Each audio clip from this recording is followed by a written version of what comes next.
Assalamualaikum warahmatullahi wabarakatuh. Semoga Anda sehat semuanya, dalam keadaan yang prima. Semoga kalau yang jadi pengusaha, usahanya maju. Kalau yang berkarir dalam bidang tertentu, semoga karirnya makin maju. Saya tentu senang sekali apabila Anda mensubscribe channel ini, sehingga kemudian kami tetap semangat dan akan terus semangat untuk memproduksi video-video yang berkaitan dengan ulasan hukum yang semoga itu bermanfaat bagi kita semuanya.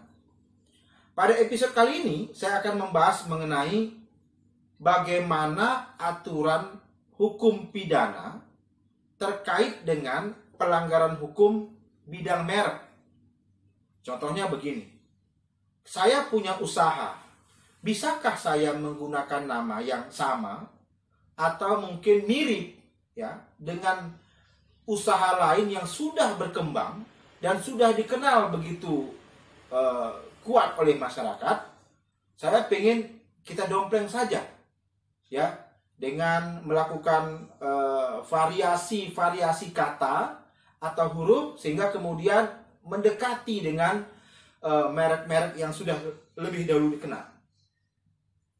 Saya ingatkan dalam Undang-Undang Nomor 20 tahun 2016 tentang merek dan indikasi geografis, pada bab ke-18 itu mengatur mengenai ketentuan pidana. Saya khususkan dulu tentang merek, teman-teman semuanya ya. Indikasi geografis akan saya bahas pada video yang lainnya. Kita baca pada pasal 100 ayat 1. Setiap orang yang dengan tanpa hak, jadi kalau dia bukan pemilik merek tersebut dan menggunakan merek yang telah terdaftar, pastilah orang yang bukan tanpa hak ya. Jadi dia tidak punya hak, dia lalu menggunakan begitu ya.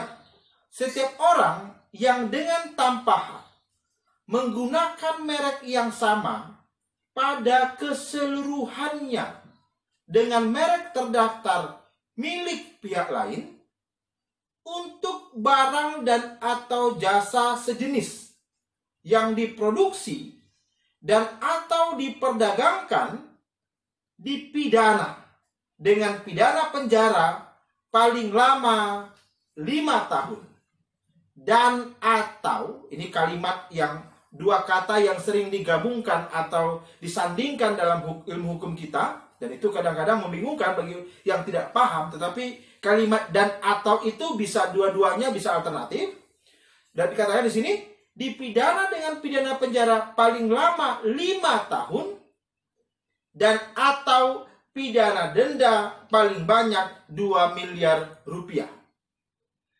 Orang yang dengan tanpa hak menggunakan merek yang sama pada keseluruhannya dengan merek terdaftar milik pihak lain.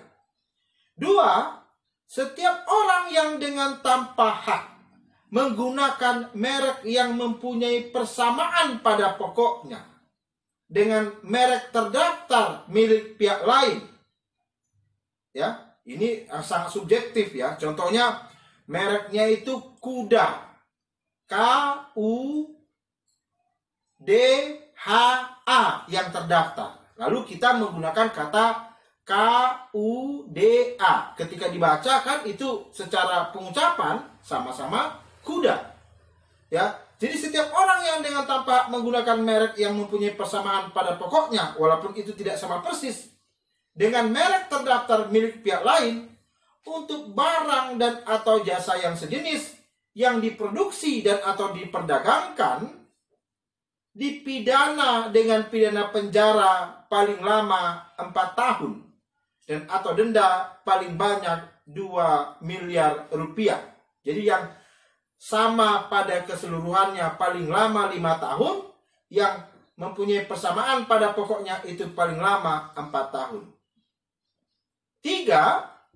Setiap orang yang melanggar ketentuan sebagaimana dimaksud dalam ayat 1 dan 2 yang telah saya bacakan tadi, yang jenis barangnya mengakibatkan gangguan kesehatan, gangguan lingkungan hidup, dan atau kematian manusia, dipidana dengan pidana penjara paling lama 10 tahun dan atau denda paling banyak 5 miliar rupiah. Pertanyaannya begini, Bagaimana kalau saya tidak memproduksi, saya kemudian tidak menggunakan dalam benda-benda atau jasa yang saya miliki, tetapi saya kebetulan memiliki tempat usaha dan kemudian orang yang menyewa tempat saya itu menjual barang-barang yang ternyata melanggar ketentuan undang-undang merek. Kita baca pada pasal 102, rekan-rekan semuanya. Setiap orang yang memperdagangkan barang dan atau jasa dan atau produk yang diketahui atau patut diduga mengetahui bahwa barang dan atau jasa dan atau produk tersebut merupakan hasil tindak pidana sebagaimana dimaksud dalam pasal 100 dan pasal 101.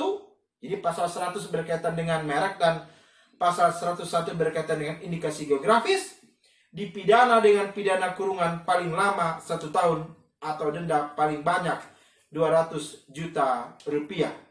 Setiap orang yang memperdagangkan barang dan atau jasa atau produk yang diketahui atau patut diduga mengetahui. Hati-hati.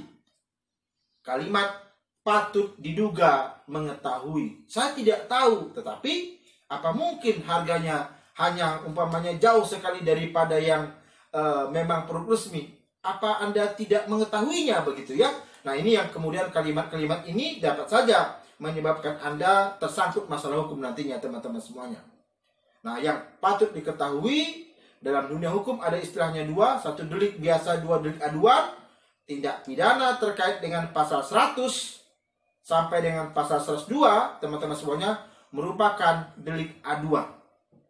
Semoga teman-teman semuanya setelah mendengarkan uraian mengenai tindak pidana terkait dengan merek ini dapat lebih berhati-hati lagi. Jangan sampai kemudian tanpa disadari, tanpa bermaksud, tanpa menduga, ternyata menurut aturan hukum kita melakukan atau setidaknya diduga melakukan tindak pidana dan kita kemudian tersangkut dengan masalah hukum, teman-teman semuanya. Terima kasih telah tetap melihat channel YouTube kami. Semoga bermanfaat bagi kita semuanya. Salam dari saya, Irawan Harahap di Pekanbaru. Assalamualaikum warahmatullahi wabarakatuh.